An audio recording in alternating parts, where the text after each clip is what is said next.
ராவணனால் போர்க்களத்தினுக்கு அனுப்பப்பட்ட தூதுவர்கள் போர்க்களத்திலே ராவணனை சார்ந்த மூலபல சைன்யம் முற்றிலுமாக அழிக்கப்பட்டு விட்டது என்று சொன்ன உடனே ராவணனுக்கு அதிர்ச்சி. என்னது, என்னுடைய படை அழிக்கப்பட்டதா? நடக்குமா? என்னிடமிருந்து போன வீரர்கள் ஒவ்வொருவரும் என்னை காட்டிலும் சிறந்தவர்கள். அவர்கள் எண்ணிக்கை கடலின் கரையிலே உள்ள மணலை காட்டிலும் அதிகமானது. அப்படிப்பட்ட ஒரு பெரியதோர் சைன்யத்தை தனி ஒருவன் எவ்வாறு கொன்றிருக்க முடியும்? பொய் சொல்லுகிறீர்களா என்று தனது தூதுவர்களை கடிந்து கொண்டான் ராவணன். ஆகவே அதான் நேற்று போன வகுப்புல பார்த்த இறுதி பாடல், இந்நிலை இதுவோ பொய்மை விளம்பினீர் போலும், என்னிடம் பொய்யையா சொல்லுகிறீர்கள்ன உடனே ராவணனுக்கு அருகில் இருந்த மால்யவான் அவனுடைய மாமன் சொல்லுகிறான், ராவணா, முதலில் நீ தூதுவர்களை ஐயப்படுவதிலிருந்து வெளியே வா. இந்த தூதுவர்கள் நம்மால் அனுப்பப்பட்டவர்கள். அவர்கள் நம்மிடம் வந்து பொய் சொல்ல வேண்டிய தேவையில்லை என்று அவன் விளக்க முற்படுகிறான். இனி மால்யவான் கூற்று. கேட்டு அயல் இருந்த மாலி இது ஒரு கிழமைத்து ஆமோ, ஓட்டு ஒரு தூதர் பொய்யே உரைப்பரோ, உலகம் யாவும் வீட்டுவது இமைப்பின் அன்றே, வீங்கு எரி விரித்த எல்லாம் மாட்டுவன் ஒருவன் அன்றே, இறுதியில் மனத்தால் என்றான். மால்யவான் சொல்லுகிறான், கேட்டு அயல் இருந்த மாலி, தூதுவர்களை ஐயுற்று ராவணன் பேசியதை கேட்ட மால்யவான் அருகில் இருந்தவன், இது ஒரு கிழமைத்து ஆமோ, ராவணனை நோக்கி கோபித்துக் கொள்ளுகிறான். இவ்வாறு நீ கேட்பது கிழமைத்து முறைவுடையதா? இந்த தூதுவர்கள் யார்? உன்னால் அனுப்பப்பட்டவர்கள்.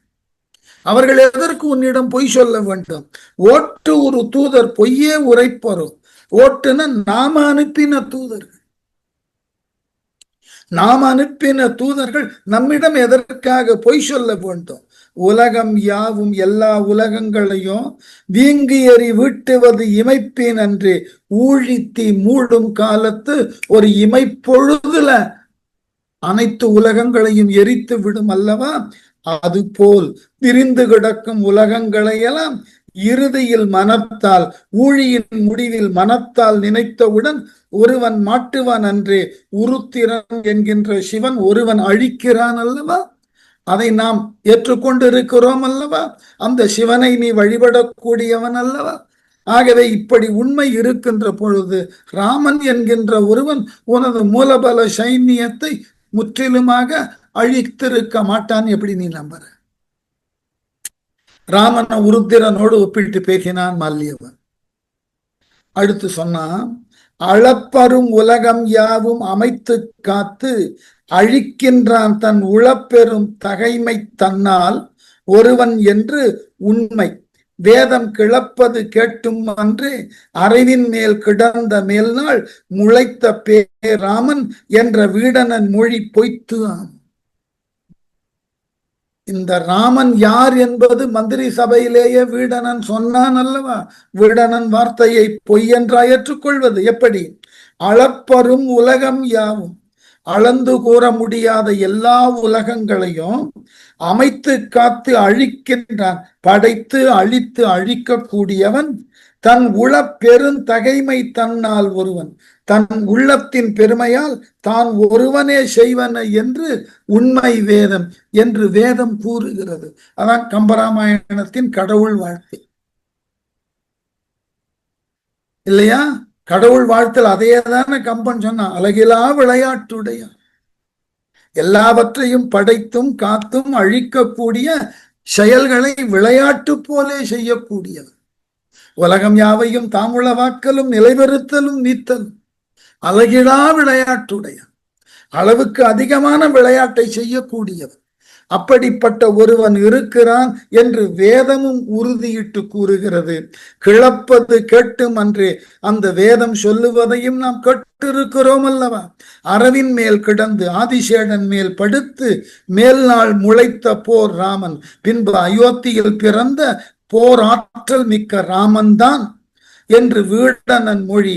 அன்று வீடனன் நம்மிடம் சொன்னானே, பொய்த்து ஆமோ அது பொய்மை உடையது என்றா நம்புகிறாய்? ஆகவே ராமன் யார்? அரவின் மேல் துயிலக்கூடிய நாரணனே. அவன் ஒருவனால் இந்த மிகப்பெரிய அழிவு ஏற்படும் என்று வீடனன் என்று சொன்னானே, அதை நீ பொய்யென்றா எண்ணிக்கொண்டிருக்கிறாய். ஒன்று இடின் அதனை உண்ணும் உலகத்தின் உயிர்க்கு ஒன்றாத நின்றன எல்லாம் பெய்தால் உடன் நுங்கு நெருப்பும் காண்டும் குன்றோடு மரனும் புல்லும் பல்லுயிர் குழுவும் கொல்லும் வந்திரல் காற்றும் காண்டும் வலிக்கு ஒரு வரம்பும் உண்டோ. 5 பூதங்களும் ராமனுள் அடக்கம்னு ஆரம்பிச்சான். ஒன்று இடின் அதனை உண்ணும், ஏற்ற ஓர் உணவை இட்டால் அதனை உண்கின்ற உலகத்தின் உயிர்க்கு ஒன்றாத உலக உயிர்களுக்கு பொருந்தாத நின்றனையெல்லாம் பெய்தால் எல்லாவற்றையும் இட்டால் உடன் நுங்கு நெருப்பும் காண்டும். ஒருங்கே உண்ணும் தீயை பார்க்கிறோம் இல்லையா? நெருப்புல எதை போட்டாலும் அது தன்வயமாக்கி கொண்டு விடும் நெருப்பு. நெருப்புக்கு இருக்கிற ஆற்றலே அதுதான். எதனை வேண்டுமானாலும் அதில் இடலாம். விட்ட உடனே நெருப்பு தன் மீது இட்ட பொருளை தனதாக்கி கொண்டு விடும். அதனாலதான் நெருப்ப புனிதம்னு சொல்லுது. ஏனென்றால் நெருப்பு பிரிதொன்றாக மாறாது. உதாரணம், நீர்ல நச்சு கலந்தா நீர் நச்சுப்பட்டு போகும். காற்றுல நச்சு கலந்தால் காற்று நச்சுப்பட்டு போகும். பூமியில நஞ்சு கலக்கப்பட்டால் நிலம் நஞ்சாகும். வெளி என்று சொல்லக்கூடிய ஆகாயத்துல நஞ்சை விட்டால் அது அப்படியே நஞ்சாகவே மிதந்து கொண்டிருக்கும். ஆனால் நெருப்பில் மட்டும் நீங்கள் எதனை வேண்டுமானாலும் போடுங்கள், போட்டவற்றையெல்லாம் நெருப்பு தனதாக்கி. அதனால எந்த பொருளும் அழிந்து போவது உறுதி. இதை நாம பார்த்து இருக்கிறோம். நெருப்புக்கு அத்தகைய ஆற்றல் உண்டு என்று பார்த்து இருக்கிறோம். ஆகவே குன்றோடு மரணும் புல்லும், மலையோடு மரம் புல் முதலிய பல்லுயிர் கொல்லும், பல உயிர்களை அந்த நெருப்பு கொன்றுவிடும். வன்திரல் காற்றும் காண்டும், வலிமை கொண்ட காற்றையும் காண்கின்றோம். வலிக்கு ஓர் வரம்பு உண்டோ? ஆற்றலுக்கு எல்லைன்னு ஏதாவது உண்டோ? நமக்குடைய ஆற்றல் நம்மினும் உயர்ந்த ஆற்றல், அவ்வளவுதானே. ஒருவன் கொண்டுள்ள ஆற்றலுக்கு இயற்கையை மேற்கோளா காட்டினான். நெருப்பினுடைய ஆற்றலுக்கு இலக்கு உண்டா? எல்லை உண்டா? அதனது ஆற்றலை இதனுள் அடக்கிவிட முடியும்னு உன்னால உறுதியா சொல்ல முடியுமா? அதுபோல காற்றின் ஆற்றலுக்கு எல்லை உண்டா? அது ஊழியாக தொடங்கியதுன்னா எல்லாவற்றையும் அழித்து விடும். ஆகவே இந்த மாதிரியான ஆற்றல் கொண்டுள்ள வரம்பு கடந்த ஆற்றலுக்கு உட்பட்ட பொருள்களை நாம் பார்த்ததில்லையா? நெருப்பையும் காற்றையும். அது போல பட்டதும் உண்டே உன்னை இந்திர செல்வம் பற்று விட்டதும் மெய்மை. ஐய, மீட்டு ஒரு வினையும் இல்லை கெட்டது உன் பொருட்டினாலே நின்னுடை கேளீர் எல்லாம் சிட்டது செய்தி என்றான். அதற்கு அவன் சீற்றம் செய்தான். தெளிவா சொன்ன மாலியவா, இதுவரைக்கும் வந்த அழிவு எல்லாம் ராவணா உன்னுடைய தவறான நடவடிக்கையால். ஐயனே, தலைவனே, பட்டதும் உண்டே மூலப்படை அழிந்ததும் உண்மை. உன்னை இந்திர செல்வம் பற்று விட்டதும் மெய்மை. உன்னை விட்டு இந்திர செல்வமானது முற்றிலுமாக விலகி போனதும் உண்மை. இனி இந்திரனோ தேவர்களோ உனக்கு அஞ்ச மாட்டார்கள். உனக்கு அடிபணிந்து உன் ஏவல் கேட்க மாட்டார்கள். அனைவரும் விடுதலை பெற்று விட்டார்கள். அவரவருடைய உலகிலே சென்று தங்களை பாதுகாத்து கொண்டு விட்டார்கள். இனி இந்திரனது செல்வத்தை பெற்றவனாக கருதுவதற்கு இடம் இல்லை. நீ முற்றிலுமாக தனிமைப்படுத்தப்பட்டு விட்டாய். மீட்டு ஒரு வினையும் இல்லை. இனி செய்வதற்கு வேறு எந்த ஒரு செயலும் இல்லை. நீ மீண்டும் ஆற்றலோடு வருதல் என்பது நடவாது. நின்னுடைய கேளியர் எல்லாம், உன்னுடைய உறவினர்கள் எல்லாம் கெட்டது உன் பொருட்டினாலே. கெட்டதுன்னு இறந்தது. உன் ஒருவனாலேயே எல்லோரும் இறந்து போனான். நீ ஒருவன் செய்த தவறான செயலா அந்த செயலை தொடர்ந்து பிடித்து கொண்டிருப்பதால் சிட்டது செய்தி, எனவே சிறந்ததை செய்வாயாக என்றான் என்று நம்ம ஆங்கிலத்துல சொல்றோம் இல்லையா, பாயிண்ட் பிளாங்கா ஒருத்தனை குத்தன் சாட்டினான் மால்யவன். அவனுக்கு கவலையே கிடையாது. ராவணன் கொன்றாலும் அவனுக்கு கவலை கிடையாது. அவ்வளவு தெளிவாக எல்லாவற்றினுக்கும் மூல காரணமே ராவணா நீ ஒருவன் தான், உன்னால் தான் எல்லா அழிவும் நடந்தது என்று சொன்ன உடனே அதற்கு அவன் சீற்றம் செய்தான். அதனால ராவணனுக்கு மால்யவான் மேல கோபம் வந்தது. என்னவா, இலக்குவன் தன்னை வேலால் எரிந்து உயிர் கூற்றுக்கு ஈந்தேன், அலக்கணில் தலைவர் எல்லாம் அழுந்தினர் அதனை கண்டால், உலக்குமால் ராமன் பின்னர் உயிர் பொறை உகவான் உற்ற மலக்கம் உண்டாகினாக வாகை என் வயத்தது என்று. எப்படி இலக்குவன் தன்னை வேலால் எரிந்து, லக்குவனை வேல் கொண்டு எரிந்து உயிர் கூற்றுக்கு ஈந்தேன், அவன் உயிரை யமனுக்கு கொடுத்தேன். அலக்கணில் தலைவர் எல்லாம் அழுந்தினர், அலக்கம்னா வானரம், வானர தலைவர்கள் எல்லாம் அவன் இறந்த துன்பத்தினால் தவித்து போனார்கள். அதனை கண்டால் இலக்குவன் இறந்த நிலையை கண்டால் ராமன் உலக்கும், ராமனும் வற்றுவான், பின் உயிர் பொறை உகவான், பின்பு உயிருடன் இருப்பதை விரும்ப மாட்டாது இறப்பான். உற்ற மலக்கம் உண்டாகினாக, எனக்கு நேர்ந்த துன்பம் உண்மையாயின் ஆகுக, வாகை என் வயத்தது என்றான். வெற்றி என் பக்கமே என்று ராவணன் கூறினான். சரி, மூலபால சைன்யம் போனாலும் போயிட்டு போ, இறுதி வெற்றி எனக்கு தான். ஆண்டு அது கண்டு நின்ற தூதுவர் ஐய மெய்யே மீண்டது, அவ்வளவின் ஆவி மாருதி மருந்து மெய்யில் தீண்டவும் தாழ்த்தது இல்லை, யாரும் அச்சங்கனானை பூண்டனர் தழுவி புக்கார் காணுதி போதி என்றார்.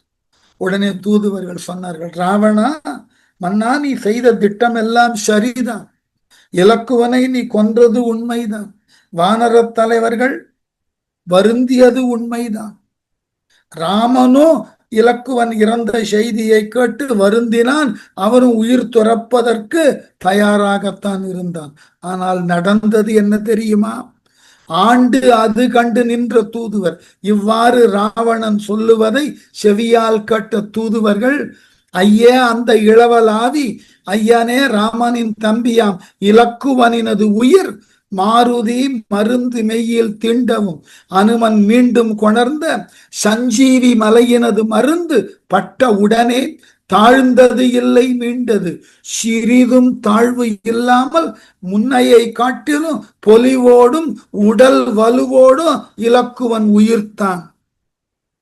அச்சங்கனானை யாரும் பூண்டனர் தழுவி பூக்கார், சிவந்த கண்ணினை உடைய இலக்குவனை எல்லோரும் சூழ்ந்து தழுவிக்கொண்டு சென்றனர், காணுதி போதி என்றார்.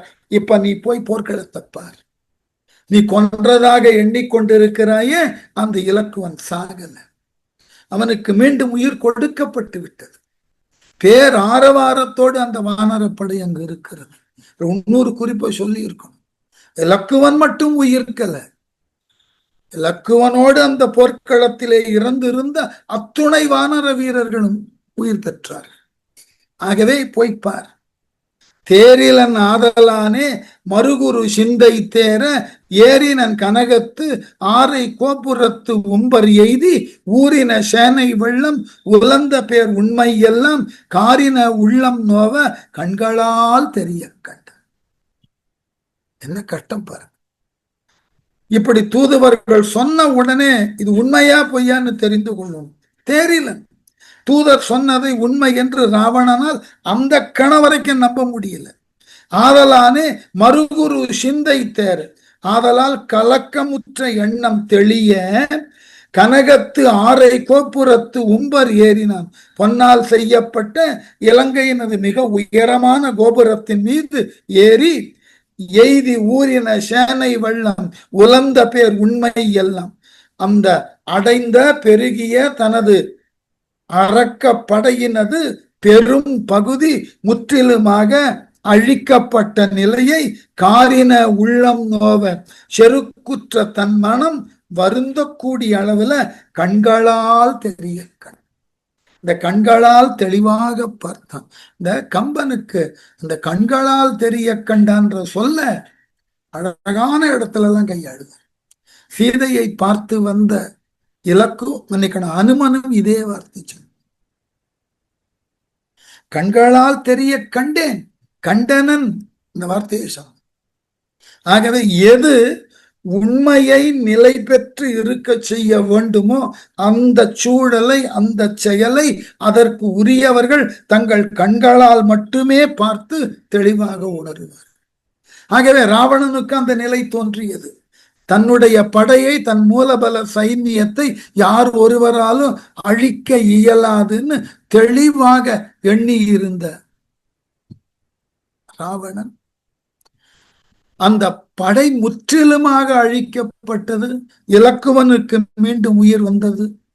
இறந்த வானரர்கள் யாவரும் உயிர் பெற்று ஆரவாரத்தோடு இருக்கின்ற அந்த காட்சியை இதுகாரும் கர்வத்தோடு தன் படை பெருமையும் தன் வீரத்தின் பெருமையும் கொண்டிருந்த ராவணன் பார்த்தான். அவன் கர்வமெல்லாம் பொடிப்பட்டது. கண்களால் தெளிவாக பார்த்தான். கொய்தலை பூசல் பட்டோர் குலத்தியர் குவளை தோற்று நெய்தலை வென்ற வாழ்கண் குமுதத்தின் நீர்மை காட்ட கைதலை உற்ற பூசல் கடலோடு நிமிரும் காலை செய்தலை உற்ற ஓசை செயலதும் செவியில் கட்டு. கொய்தலை பூசல் பட்டோர் குலத்தியர், பகைவரால் கொய்யப்பட்ட தம் கணவரின் தலையை கண்டு துன்புறும் அரக்க மகளிரை பார்த்தோம். தலையற்று விழுந்து கிடக்கக்கூடிய அரக்கர்களினது உடலை தழுவி கொண்டு புலம்பிக் கொண்டு இருக்கக்கூடிய அரக்கிய பெண்களை கண்டான். குவளை தோற்று நெய்தலை வென்ற வாழ்கண், கரிய குவளை மலரை போன்று கருகரு என்று இருக்கக்கூடிய கண்கள், நெய்தல் மலரையும் வென்ற வாழ் போன்ற கண்கள், குமுதத்தின் நீர்மை காட்ட அழுது சிவந்ததால் செவ் அல்லி பூக்களை போல் அந்த அரக்கியர்கள் கண்களெல்லாம் சிவந்து காணப்பட்டது. காட்ட கைதலை உற்ற கை தலை உற்ற பூசல், தம் கையால் தம் தலையில் அடித்து கொண்டிருக்கக்கூடிய அழுகை ஒலியை கடலோடு நிமிரும் காலை செய்தலை உற்று ஓசை செய்த செயலதும், கடல்களெல்லாம் பொங்கிய காலத்து எழக்கூடிய அலையின் ஓசையை போல் அரக்கியர்கள் தலையில் அடித்து கொண்டு அழக்கூடிய ஓசையை செவியில் கேட்டான். ராவணன் தன் காதால கேட்டான்.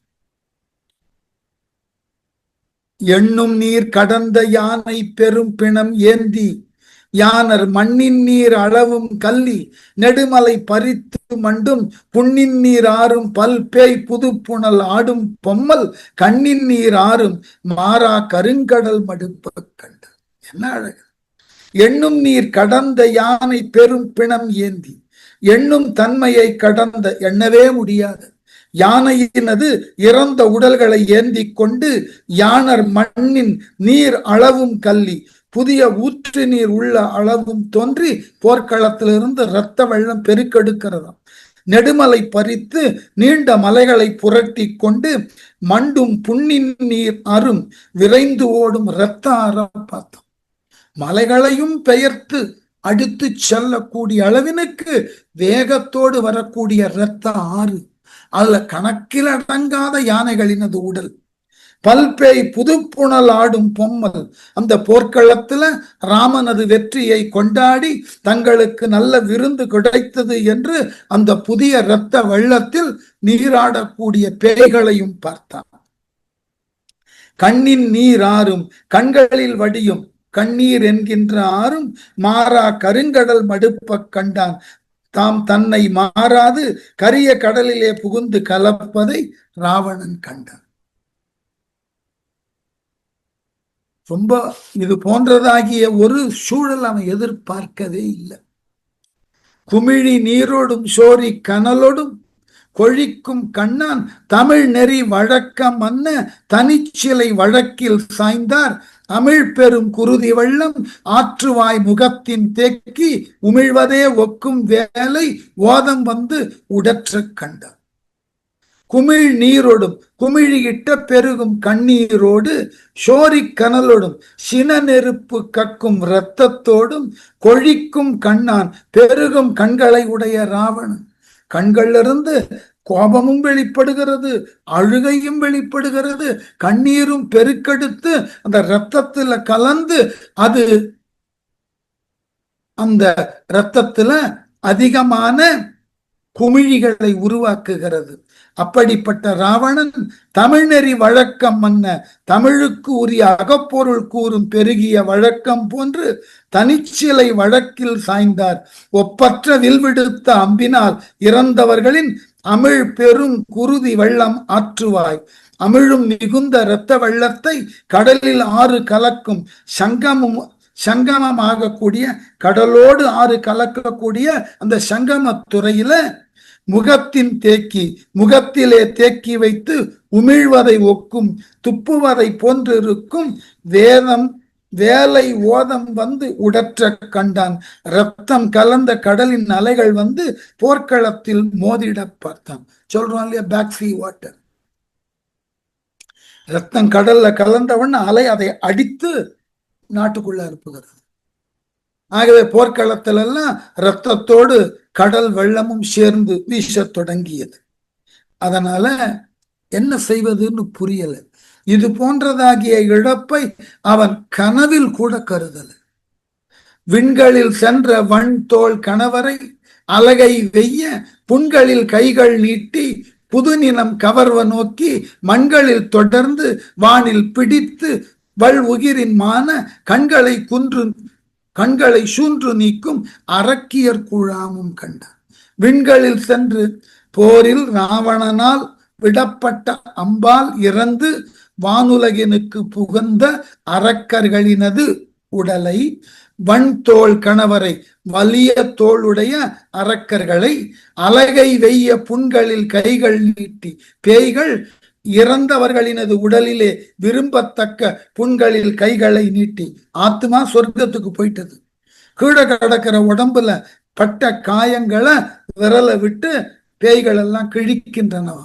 புது நினம் கவர்வ நோக்கி புதிய கொழுப்பை கவர்வதை கண்டு மண்களில் தொடர்ந்து பேய்களை தரையில் துரத்தி சென்று வானில் பிடித்து வானத்திலே தொடர்ந்து சென்று பிடித்து வல் உகிரின் பெரிய நகங்களால் மான கண்களை பெரிய கண்களை சூன்று நீக்கும் தோண்டி எடுத்து நீக்கக்கூடிய அரக்கியர் குழாமும் கண்டான்.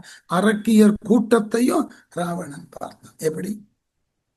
போர்க்களத்தில் வீரர்கள் இறந்தார்கள். இறந்தவர்கள் ஆத்மா சொர்க்கம் போச்சு. உடல் கீழே தானே கிடக்கு. அந்த உடல்ல ஏற்பட்ட காயத்துல ஏற்பட்ட துவாரத்துல பேய்கள் எல்லாம் விரல விட்டு உள்ளிருந்து புதிய நினத்தை எடுத்து உண்ண அந்த உடலை தொட்ட பொழுது அந்த இறந்த வீரர்களினுடைய மனைவியர்கள் இந்த பேயை துரத்த ஆரம்பித்தார். என்ன தைரியம் இருந்தா என் கணவன் உடலை கிழிப்பாய்.